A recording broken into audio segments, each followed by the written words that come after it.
Hello and welcome to another episode of the Student Loan Planner Podcast. I'm Travis Hornsby, and boy oh boy, do y'all have some questions for today's episode. Today's episode is a little bit odd because it's a St. Louis themed episode to the extent that my analogies don't make sense. I apologize. But first, we're going to start off today's episode by answering some listener questions. And if you're like, oh my gosh, I wish Travis would answer some of my questions, well, guess what? You can do that. Just go to studentloanplanner.com/voicemail and then press a record button on your Android or iPhone and just speak into for like 30 seconds or a minute or something, whatever questions you've got. And we love featuring those on today's show. So first, we have a question about PSLF. Hi, Travis. Last month, I asked you a question about public service loan forgiveness. My eligibility is in July, and that's when I'll apply. But do I need to be employed at a nonprofit at the time of forgiveness? Currently, you mentioned the answer is yes, but when will that change? What kind of information do we have now? Good question. We're expecting at some point that this sort of somewhat archaic requirement that you're employed full-time at a qualifying employer to get PSLF when you submit your final application, we think at some point that's going to be dropped. But if you look at the official federal website, currently you do still have to be employed at an actual place that qualifies for PSLF at the time when you submit the final application. So specifically, the question on the PSLF federal student aid website says, when I'm ready to submit my forgiveness forms, do I need to submit any other documents to the PSLF servicer? And it says, yes, even if you submitted forms during the entire 120 qualifying payments, you will need to show that you are employed full-time with the qualifying employer at the time you submit your final PSLF form. So it's pretty clear, directly implied, that you have to be fully employed full-time at a qualifying 501c3 or government employer to get PSLF when you submit your final application. Now, once you've submitted that application, if you can prove that you were employed at that time at a qualifying employer, at that point, you can do whatever you want. You could quit your job and you could wait around until you get forgiveness if you're positive that you qualify. But, we'll see a lot of changes, I predict, under the Biden administration with PSLF. A lot of it's probably going to be bureaucratic changes where it's going to side on the side of helping people qualify more easily. So, for example, we saw that change already with PSLF where employers can make lump sum contributions and have that count for multiple months of payments. We saw that change, and that was just a random bureaucratic rule change, right? So I anticipate that we're going to see more of that kind of thing. So now a second question about the nature of furlough counting for loan forgiveness. Hey, Travis, I have a couple of questions I was hoping you might be able to help with. My first question is regarding loan consolidation and PSLF. When I graduated from medical school back in 2012, I consolidated my loans because I had some non-direct loans and planned to pursue PSLF, which I am now working toward. My loans were consolidated into a subsidized portion and an unsubsidized portion, which I think is typical, but I didn't realize until recently that each portion has a different disbursement date, with the subsidized portion being dispersed about 6 months later than the unsubsidized portion. As a result of this difference, the 6 payments I made during that initial time period only counted toward the unsubsidized portion, and I now have a 6-payment discrepancy between the two loans, meaning I will have to make an extra 6 months of payments before my subsidized portion reaches forgiveness. It was quite a long time ago, but I don't seem to remember submitting 2 different consolidation requests that would have led to 2 separate consolidation dates. As someone who looks at a lot of student loans, does this scenario make sense to you, or was there likely some sort of processing error on my loan consolidation that caused this discrepancy? If there is an error, do I have any recourse here, or am I just going to be stuck making those extra 6 payments? I tried calling FedLoan about this, but they weren't very helpful, and I can't seem to find any of the old consolidation-related documents to clarify what happened. My second question is related to tax filing status and IDR plans. My wife is also a physician with a large student loan balance on income-based repayment. For the past few years, she has cut back her hours to be part-time in order to stay home with our young kids, so her income has dropped substantially. Based on my estimates from using some online calculators, it seems that filing taxes separately will save us money because the reduction in her student loan payments will more than offset the extra income taxes we will pay by doing so, particularly once my loans are forgiven and no longer included in the calculation for her payments. We were planning to file our 2020 taxes separately, but now that President Biden has extended the pause on student loan payments through at least September of 2021, we won't be saving enough on the remaining payments to make up for the extra taxes paid by filing separately this year. Instead, I would prefer to wait until tax year 2021 to file separately. So my question is this: if we file taxes jointly for tax year 2020, must that tax filing status be used when recertifying our IDR plans during 2021, or is there a way to recertify based on our intended filing status for tax year 2021? I don't want to be stuck making an entire year of higher student loan payments because I made a mistake on filing my taxes. Thanks for your help. Another really good question. Y'all are really challenging me today with my PSLF knowledge. If you look at the actual PSLF form, I think it's important to look at it and read what the definition says. So if you look at what is qualifying for full-time, it says full-time means working for one or more qualifying employers for the greater of an annual average of at least 30 hours a week, or for a contractual or employment period of at least 8 months, an average of 30 hours per week. What's interesting about what they said is the listener said that she'd been furloughed for several months during the pandemic, but the contract specifically says for PSLF, it says at least 8 months. That specifically was written into the PSLF program to make sure that teachers could qualify for 12 months a year instead of the amount of time that they would be employed. That was kind of the original idea behind having that stipulation in there. So it's pretty clear just based off of the PSLF certification form language. It says contractual or employment period of at least 8 months. So when you're furloughed, you're not laid off. You're still an employee, technically. My own brother went through this with Disney, and he was an employee of Disney even when he was unemployed for several months because they were at least providing health insurance and some other things. A furlough is not the same thing as being laid off. A furlough is sort of this temporary status where you're going to be called back, and your contract wasn't canceled during that time. So I'm not surprised that they gave credit to this listener for PSLF during these several months being off. So that's great news for this listener. I think that you can feel calm and assured that this payment credit during this period will count for your public service loan forgiveness credit. So pretty exciting. And now a question about different disbursement dates and just qualifying credit more generally for forgiveness, as well as a question about tax filing status with the latest extension of the interest freeze from President Biden.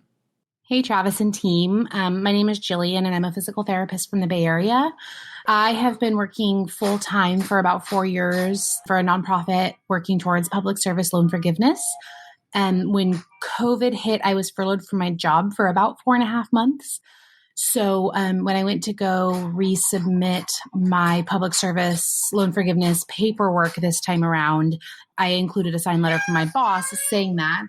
And I received the verification back, and it looks like they counted those months towards public service loan forgiveness. So I guess my question to you is that set in stone? Obviously, I was truthful on the paperwork, so I don't know. When I go in 6 years to hopefully get my loans discharged, is there going to be an issue? Or since I have that letter, do you think that I'm good for those 4 or 5 months? Thank you very much. Sorry for the kid in the background.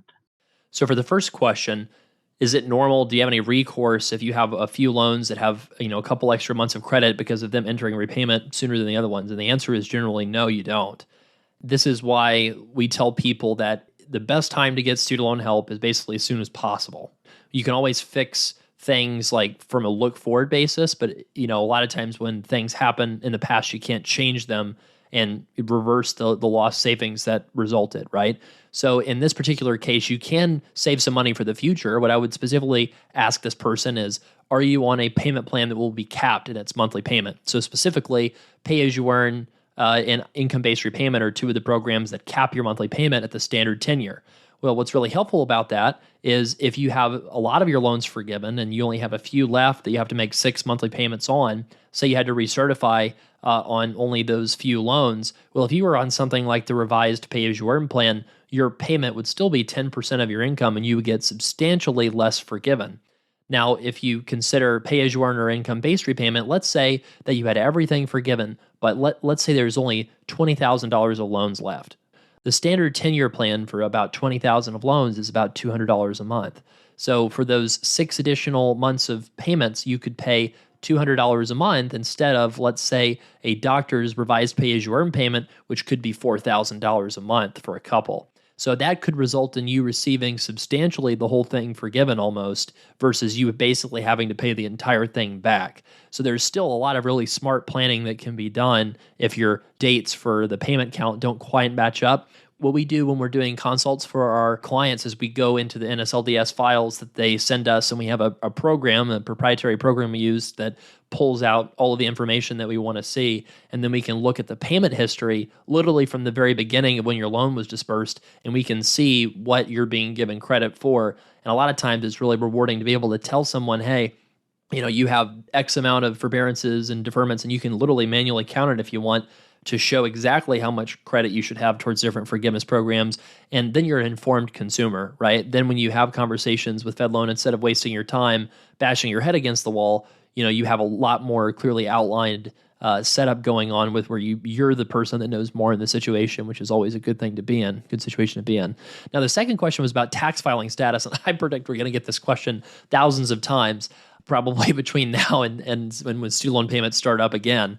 So initially, servicers were giving us the guidance that you have to certify, but if your certification date is between January and March of 2021, then we're going to kick that out later to 2022 for people with certification dates between January and March. So theoretically, that means that if your certification date is somewhere in January, February, or March every year, then it kind of depends on how fast you expect you're going to have your tax return ready in 2022. If you think you're going to have your tax return ready right away, then say for example, you've been notified by your servicer that your certification date's going to be March of 2022, and you verified that, which we can do for clients in the NSLDS tool that we have. So if you verified that, then you can see exactly when your next certification is due. And so if it says March 2022, which is literally something that the servicers are just kind of figuring out on the fly, but if they say that's when it's due, then yes, you could file 2020 taxes jointly, and you could wait until 2021 taxes to file separately. Now, we personally like a more, shall we say, complicated strategy than that, just to be extra safe. You can amend taxes from separate to joint up to 3 years in the past. You do not want to file separately and then immediately amend your return right after you've given your loan servicer you're filing separate information, because that makes it look like you did what you did solely because of student loans and no other reason. Now, you could say, well, it's pretty obvious that even if you wait to change your tax status from separate to joint, you'll still be doing it for student loan purposes. So isn't that fraudulent? The reality is this.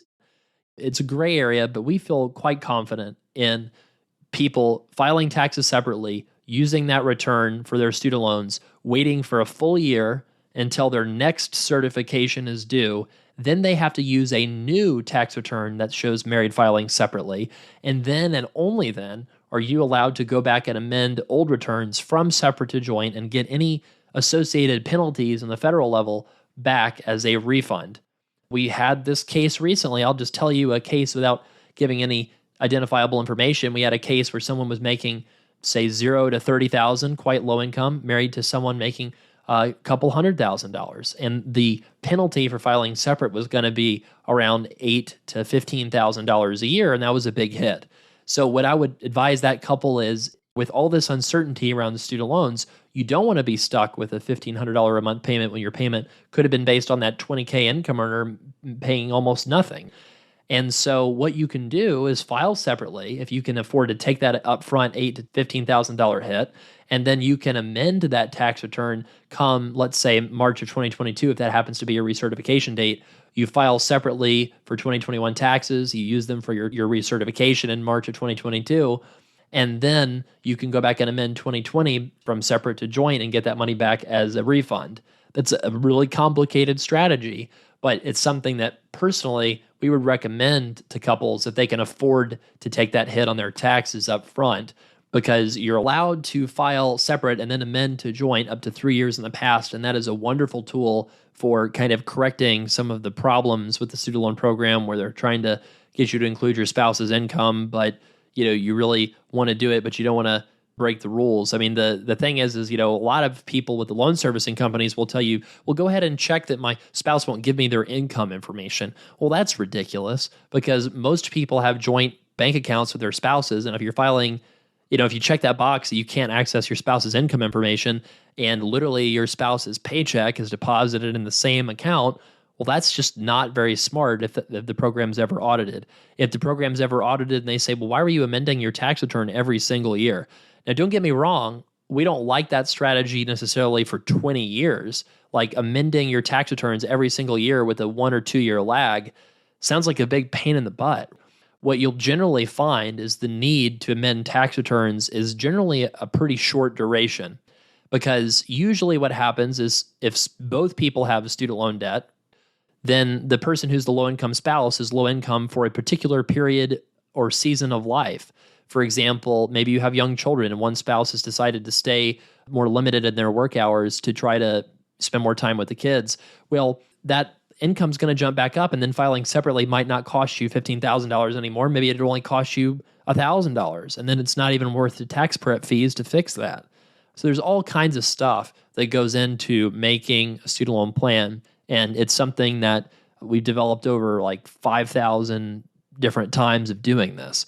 So, I mean, it's a complex situation, but what we would probably suggest to someone who's trying to navigate this is if you really cannot afford to file separately, because that would represent such a big hit, and you have verified with your servicer that your certification date is going to be sometime in 2022, then if you feel like you're going to have your 2021 tax return ready, then go ahead and file joint for 2020, and then you can do separate for 2021 and use that tax return later. But again, if you can afford to take the hit in 2020, we'd say file separate if you think that it would benefit you, and then we can readjust and sort of reassess later and do an amendment for the tax return and get that money back. So that's one of the reasons we started working with a tax firm that knows how to do this.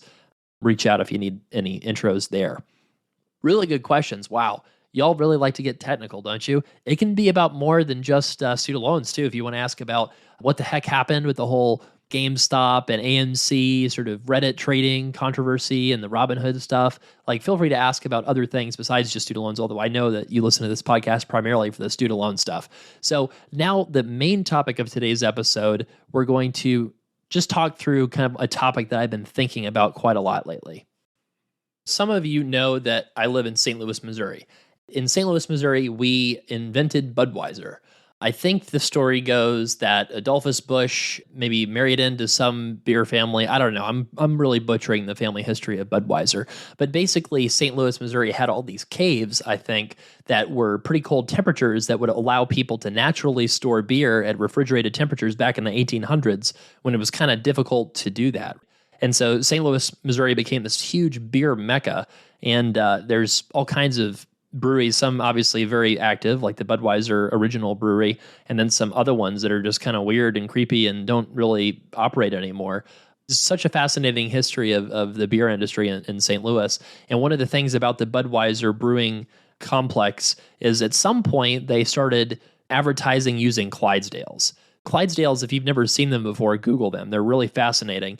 Clydesdales are a type of horse. I don't know when exactly Budweiser started using Clydesdales in their marketing. I think it must have been around Prohibition or something like that, because they when Prohibition happened, the company obviously was hurt pretty bad, and so they took their products and made it, I think, baking yeast. And then Prohibition ended, and I believe they sent a cart fully loaded with Budweiser to Congress so the members who voted for the repeal of Prohibition could enjoy some of their product. Talk about some wonderful marketing strategies.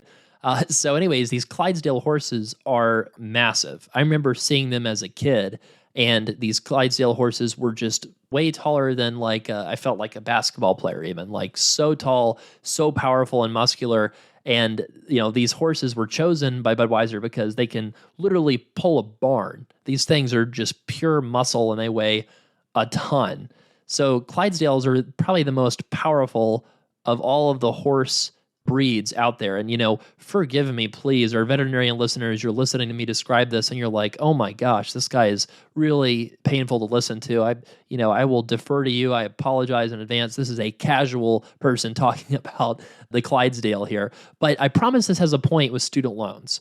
And the reason is that, forgive the analogy, but you are a Clydesdale. You are extremely powerful. You have more power than you could believe with your abilities as a professional, and you have more power than you would believe financially for your future and your security for your family. And the reason is because Clydesdales have the most power, so they can also carry the heaviest load. And this is going to sound strange, but you're a Clydesdale and not a pony. What can ponies carry? Ponies are pretty small. They're generally at kids' birthday parties, and they're a big hit when you bring out the pony, but ponies can barely carry anything. So I want you to think about different kinds of degrees out there. So you have associate degrees, right? You have folks that don't even finish college. You have 4-year degrees, bachelor's type degrees, and then you have your master's degrees, and then you have the professional and doctoral level degrees, which are the most intense, right? And a lot of you listening, probably most of you have those graduate degrees. So, you might look at a traditional debt repayment metric, and you might say, well, okay, does being a dentist make sense if I have $600,000 of debt, but I'm only earning $120,000? Now, you might say, well, shoot, there's no way that I can afford to pay $5,000 a month. I made a bad decision. I should have just been a bachelor's degree holder, and then I would be so happy, and it would be really straightforward, and I wouldn't have this big debt hanging over my head, and then I'd be listening to true crime right now instead of Travis ramble on about weird analogies with student loans. The reason why you're a Clydesdale, not a pony, when it comes to your finances is student loans. The worst case scenario is that $600,000 debt or whatever you have. That is a income tax worst case. Now, if it's a private loan, you do have to pay it back. Then it is debt. Then all the traditional rules apply. But if we're just talking about federal student loans, it is a percentage of your income. Generally speaking, that percentage is anywhere from 6% of your income to 9% of your income, just analyzing it, just you at an individual level. Why is that? It's because over the long run, you get a deduction before they take 10% of your income. On your taxes, you get a standard deduction. It's about $12,000. So you can earn up to $12,000 a year and pay 0% in federal income tax. That's because you get a standard deduction, which is what they give you before they take any income tax. They only take income tax on the amount above that. So the same thing is true for student loans, but except instead of using the standard deduction, which would be way too easy, right? I mean, that's just way too simple to use that. They decided to use the federal poverty line. And it kind of makes sense because the federal poverty line is based off of how many people are in your family. The smaller the family size, the lower the federal poverty line, and the larger the family size, the larger it is. That's the deduction you get before they take 10% of your income. So if you think about a family size of 1, that deduction is around $18,000. That's the amount of income you get to earn before you lose 10% of your income. So someone that's making $50,000 would lose 10% of $50,000 minus the 18 times 10%. It's about $3,200 a year. So that annual payment, you can split it up monthly, but that $3,200 payment on a $50,000 income might represent about 6% of your income long term. Now, if you're making $200,000 a year as a single person, that $18,000 deduction is a relatively small share of your total income. So that's why they're going to take 10% of almost all of your income. And so then your income-based tax, if you will, is pretty close to that 9% number. It's almost 10%. And obviously, if you were making $500,000 a year as a single person, then your income-driven repayment amount would be almost 10% of your income. But for most people, you're basically paying long-term a 6 to 9% direct tax, basically an income tax, in exchange for the government covering the full cost of your education. Now, why is it not that simple? Well, it's because we have taxes on their forgiven balance. So for PSLF, it's extremely straightforward.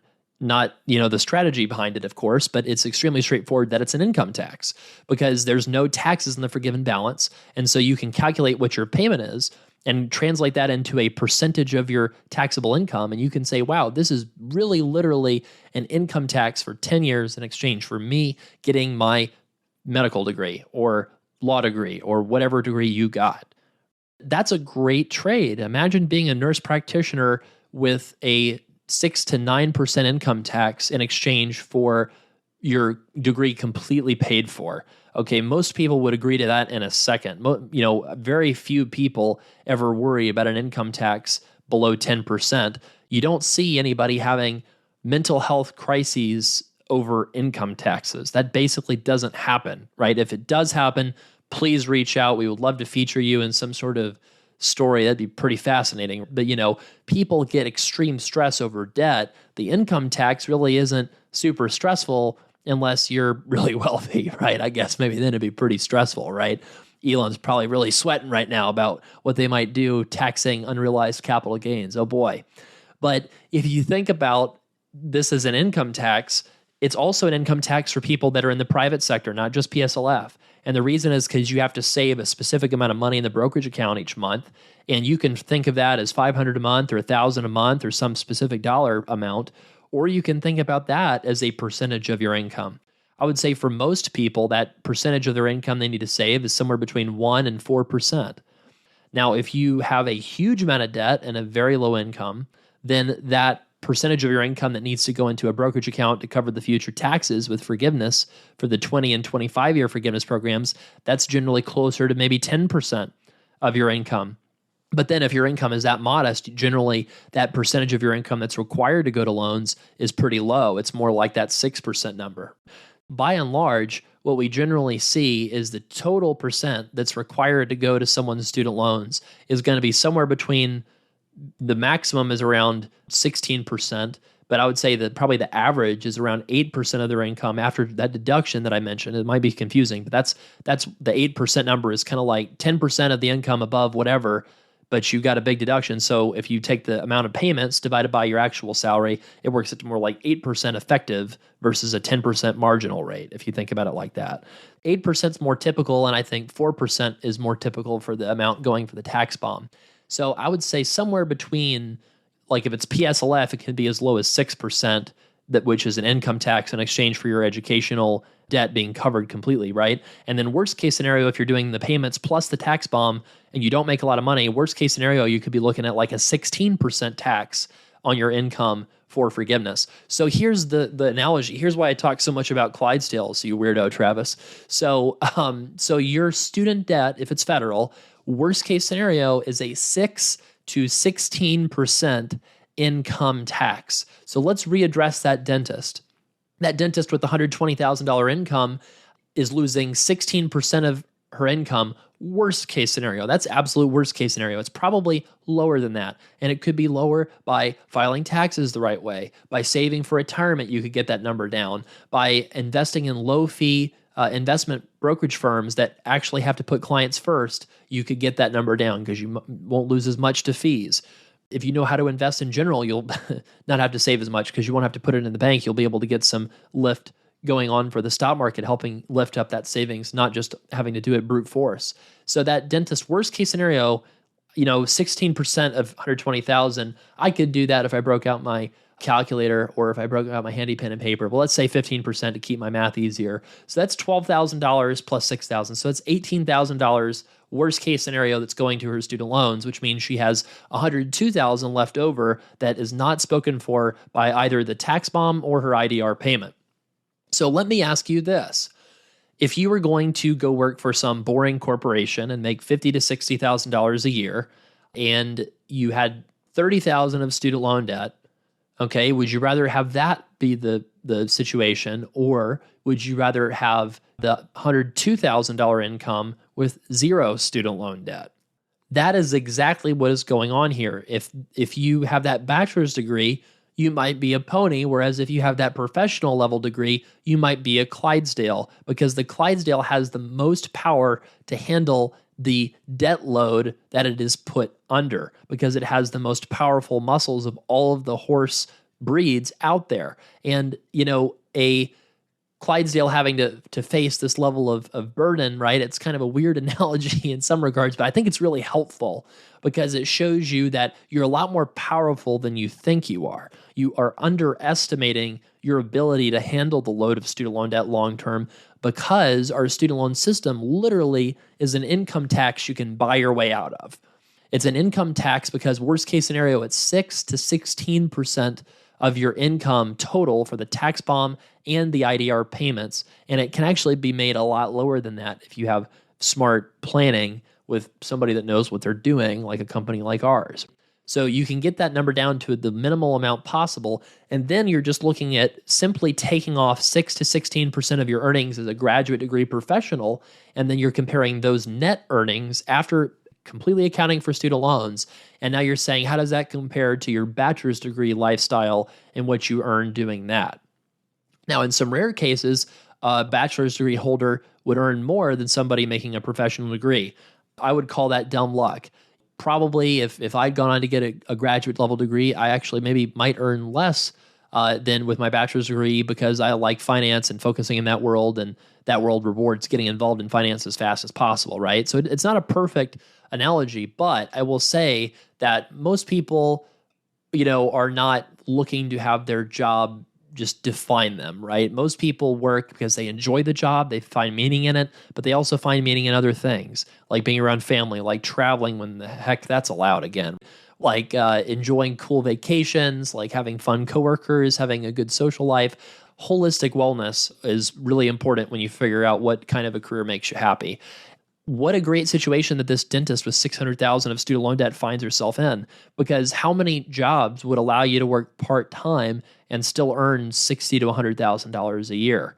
Not many, right? Not many would offer that level of flexibility. And being a dentist, if you don't mind working for corporate, in most areas of the country allows you that flexibility. You can work 3 days a week, you can work 2 days a week if you want, and out-earn most of the people you went to school with that are working 5 days a week with 20 days of paid vacation, when, the paid vacation you can kind of set up for yourself because you have these skills that are such in demand that you're able to set up the kind of lifestyle that you want versus the kind of lifestyle that someone else wants for you.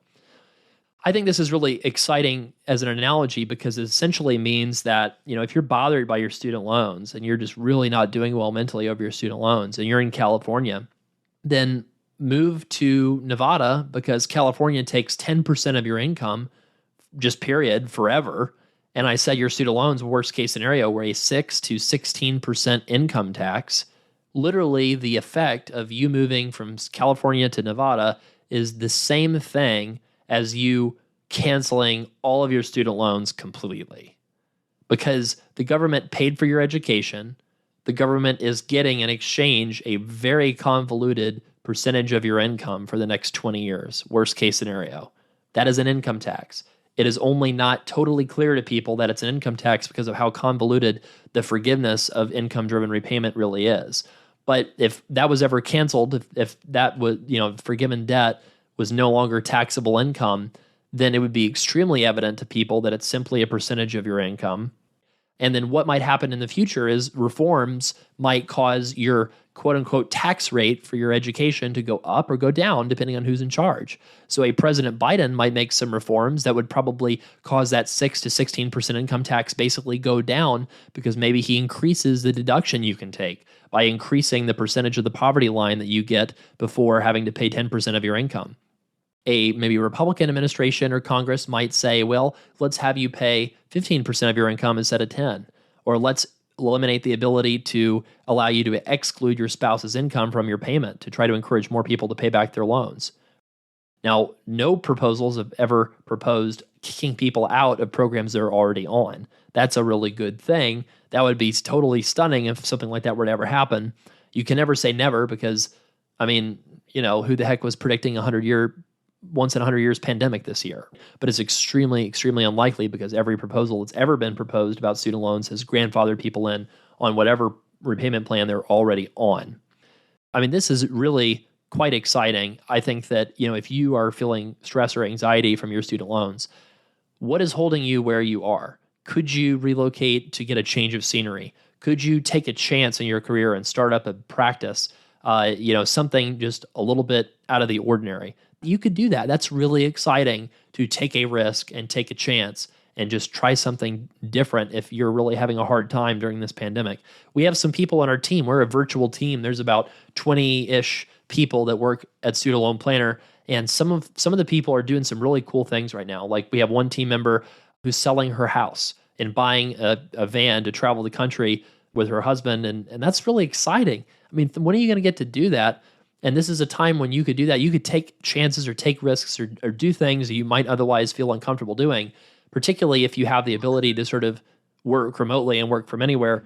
it's pretty exciting times we're living in. The remote work world is not going to be going away anytime soon. Now, obviously, for a lot of people like my wife, who's a physician, remote work's going to be another few centuries. I don't know. I mean, like the telehealth thing didn't go super well for my wife's older patients. So I think that there's going to be a lot of medical people that are going to be pretty tied down to a specific location for a long time to come.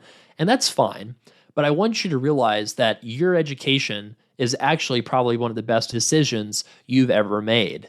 And you might say, what is this guy on? This sounds like terrible advice. But again, if your student loans are simply an income tax, then would you rather be a pony or would you rather be a Clydesdale?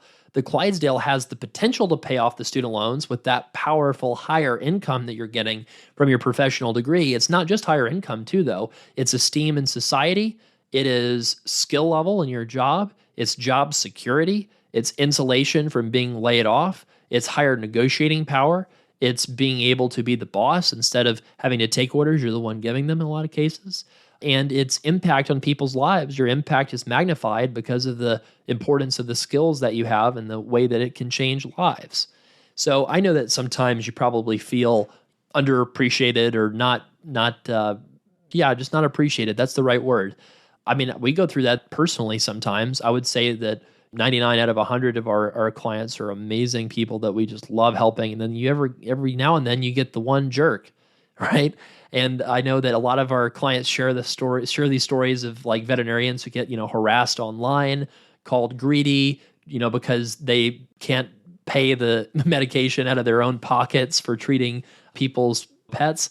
And somehow you're greedy because of that, or because you have to pay your staff, right?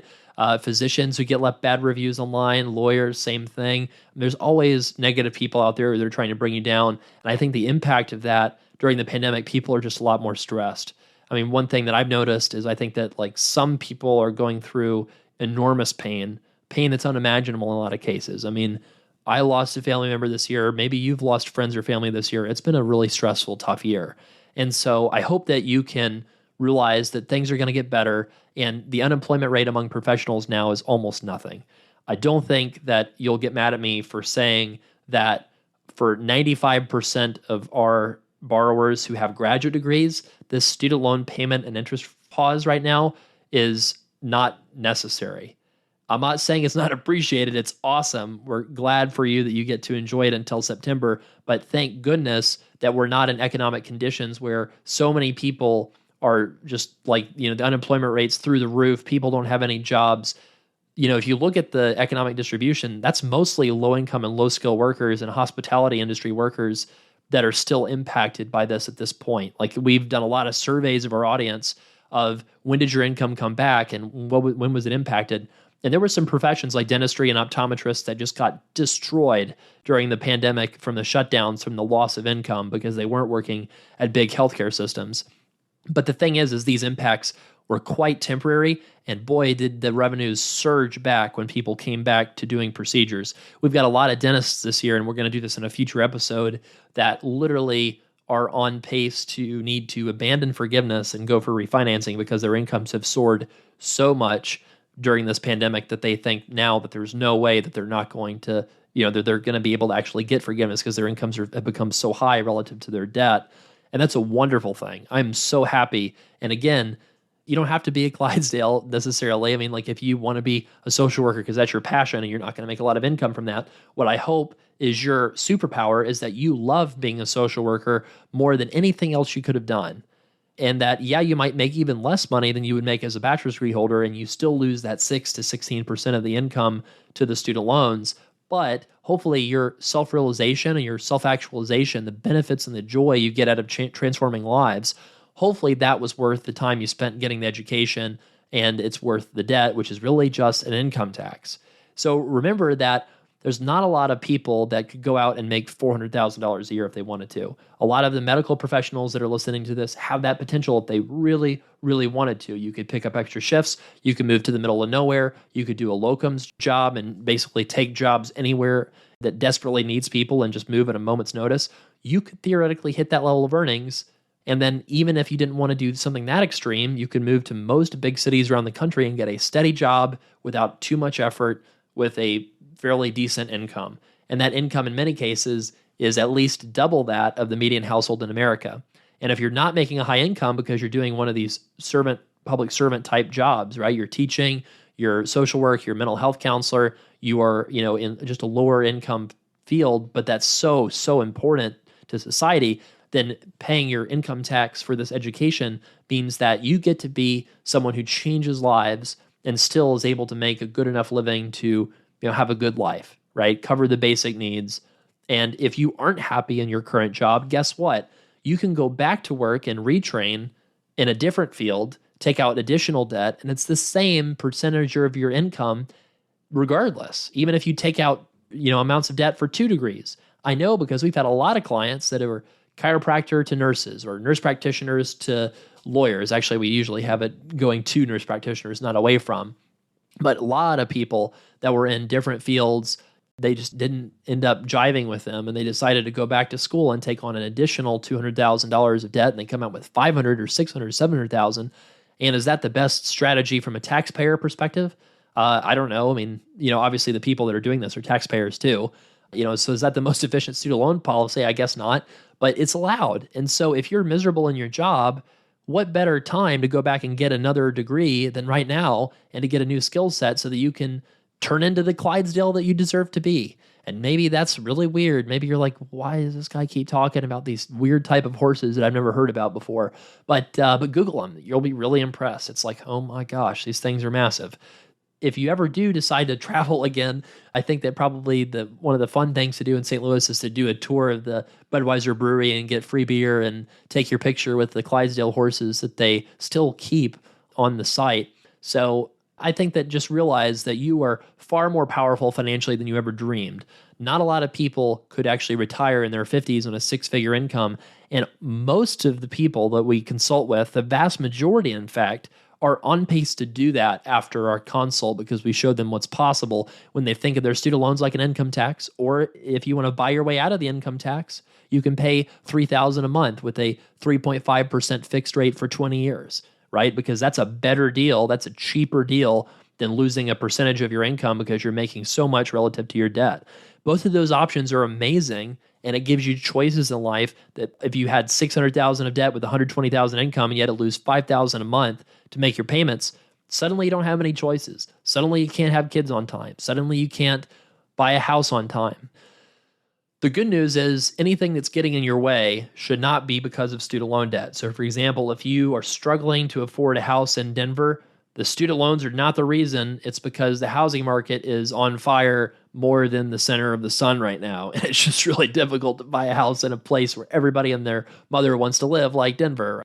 So that's the reason that you're having trouble financially. It's not because of the student loans. In fact, without the student loans, you wouldn't have that earning potential and you wouldn't have those earning financial muscles that you could even be able to potentially afford a place like that. It's been a really hard time with this pandemic for a lot of people, myself included. I mean, right now I feel a little bit of like sadness and just sort of this weird kind of dull depression of just waiting around for when is my vaccine number going to get called? When is it going to get called for the vulnerable people in my life? When are they going to get scheduled? When am I going to be able to have everyone fully vaccinated so I don't have to feel guilty about traveling all over the place around the country? When are we all going to be fully vaccinated so there's a lot lower chance that we're going to spread anything to my wife's elderly patients? There's so much going on right now, and I don't blame you. But the thing is you are a Clydesdale. You are a powerful person with lots of earning potential. Your educational decision was probably a good one. You should not blame yourself for it. In fact, it's probably something that will enable you to be financially independent sooner rather than later in most cases.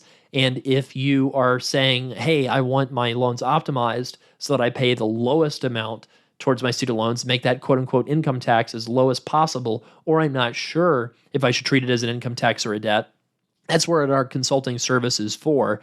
And that's why our average Google ranking is like 4.95 or 4.94 or something like that out of 5 stars over I think 800 reviews. Go to studentloanplanner.com/help. We're really excited to announce too, we've got 2 new consultants we've added to the team, Dan and Molly. So Dan's a certified financial planner and Molly's a certified financial planner, chartered financial analyst, and MBA. Wow. So they've got years of experience in the financial planning industry. We're working on training them. They're going to be coming live doing consults in the next couple months. But we're really excited to be still here, still around in a year where they paused payments and interest for a year and a half. Somehow Student Loan Planner is still profitable enough to keep adding to the team and hiring, and that's because we help you. That's the reason why we exist, is because we help crush your student loan anxiety, and I'm so grateful for that opportunity. And that tells you how bad student loans are, people. If people are still booking us the exact almost normal amount that they would before the pandemic, even though student loan payments and interest are paused for a year and a half, that tells you how much of a damage the student loans can have in somebody's psychology and in their anxiety levels. So realize that with the right set of information, with the right plan, the right student loan plan, student loan debt does not need to hold you back. And before you know it, you're going to be a Clydesdale powerful enough to drag a barn, or a gigantic wagon full of beer to Washington to celebrate the end of Prohibition, right? That was the example from earlier. I'm just joking around at this point, y'all. Thank you for listening to the Student Loan Planner podcast. And again, if you have any questions you want us to feature on a future show, go to studentloanplanner.com/voicemail. Take care and have a wonderful week.